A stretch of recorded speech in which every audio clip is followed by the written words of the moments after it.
After you get off exit 90 off I-95 and follow the sign toward Mystic Seaport, you'll be going past Old Mystic Village and some restaurants and a couple of gas stations, and less than a mile up the road is the first parking lot for Mystic Seaport. There are several.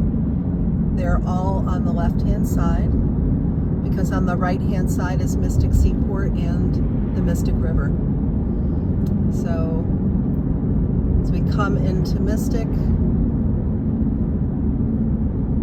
proper, it starts getting very pretty. The Mystic River is right there. There is a sweet little fast food place here that's only open seasonally called Seaview Snack Bar, and right next to it is Twister's. These are terrific places to go for a snack or a treat. And this big red building on the left is part of Mystic Seaport, but it's a research facility and a storage facility, and most people don't go in there. So the first parking lot is on your left, directly across from the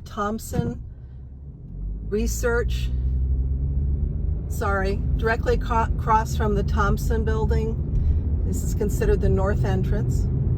All parking for Mystic Seaport is free. But the part I really wanted to point out is immediately on the right are these three beautiful homes that are identical. They were built by three brothers, and we'll get more detail in a moment, but three brothers who built the exact same layout and changed the color and the trim a little bit, but they decided to have the exact same house living right next to each other. So here's the entrance to Mystic Seaport most people know of. That is in fact a red tugboat. We're going to take a left-hand turn into the main parking lot. And I want to show you something fun that's brand new.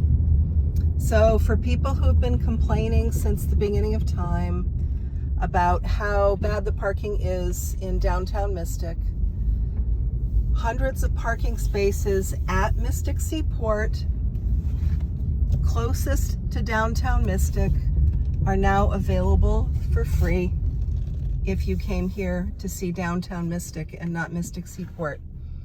That's right, that's a really good reason to come into Mystic. Parking is a whole lot easier, and it's literally a 3 to 4 minute walk into downtown Mystic from here.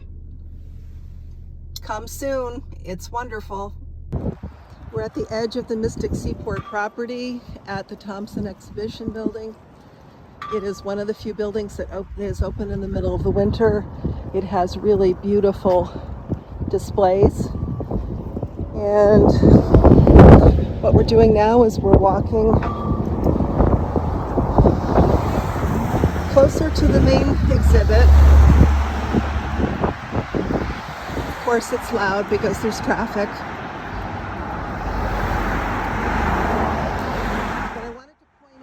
This is actually a really nice walk if you feel like stretching your legs and looking at a little bit of history. If you've only got an hour or less and you're not quite interested in going inside Mystic Seaport, there's a whole lot of beautiful history, including this gorgeous fence. And here is the first of the three houses owned by the three brothers. Let's see which one this is. This is the Thomas Greenman home, and it was built in 1842 for Thomas and Charlotte Greenman. And it's located on the site of what was the Greenman Shipyard and Textile Mill. Look at the beautiful detail. It's a lot of painting, but sure is pretty. So I love the fencing. So the fencing on each of the three houses is different, which makes it really pretty. So this one, as the sign clearly states, is an administration building. but this is the second of the 3 houses. So this was built in 1841 for Clark and Harriet Greenman. So same style, slightly different trim, different colors. And look at how beautiful this fence is. Again, a lot of maintenance, but boy, it sure has stood the test of time, hasn't it? Look at this beautiful detail for pulling in carriages. And this beautiful round fence here. All wrought iron, all ornate. And here is the third of the 3 brothers' houses. This is George Greenman's house. It was built in 1839 for George and Abigail Greenman. This section of Mystic was named Greenmanville after the 3 brothers. Let's see what else is here. What's nice about this is you get to enjoy the beautiful architecture, the fencing. In the spring and summer, these yards are just gorgeous with flowers. And then this is another section. In fact, all these buildings are part of Mystic Seaport. But this section has a completely different style of fence, a much simpler home, but still quite beautiful.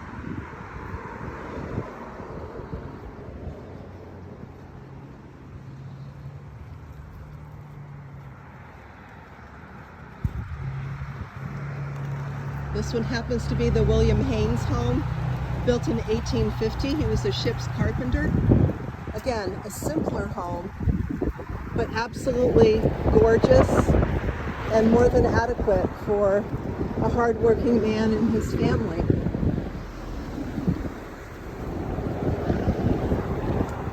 The next house is a little bit simpler, and this is the Constantine house. It was built to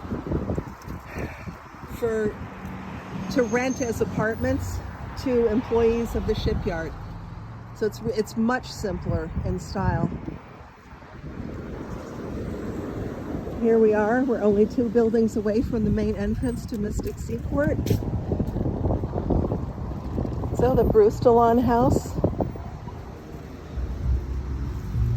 was built about 1863 as the company store. It sold produce and other goods to the shipyard and its employees. Look at these beautiful details. Love these windows. See, so this is a really nice walk if you come into town and you want to stretch your legs and you want to see something, but you're not quite ready to eat and you're not quite ready to go into a museum or an attraction. So this is the Lewis house. It was built by Welcome Lewis, a ship's carpenter. So everybody here worked at the businesses right here on location. So commute would have been probably 5 minutes or less. Some of the other buildings at Mystic Seaport. And here's the iconic huge tugboat out of water. It makes it easy to spot the entrance to the seaport. So the parking is directly across the street. So one of the other nice things here, again, you don't have to pay to get into this portion. So you can walk into the entrance and get a beautiful view of the river. Look at this amazing, amazing, huge antique anchor. I can't even imagine how much that weighs. We're not going to try to pick it up though. So here's the main entrance to the museum. But one of the things I've always thought was tremendous is you can walk right up here to the edge and just take a peek at what's inside. Here are the buildings and the boats at the seaport, and of course the Mystic River. In the summer there are all kinds of boats around here, but some of the main boats that stay in the water year-round are still here. And I highly recommend this stroll if you've got just a few minutes and you want to do something fun.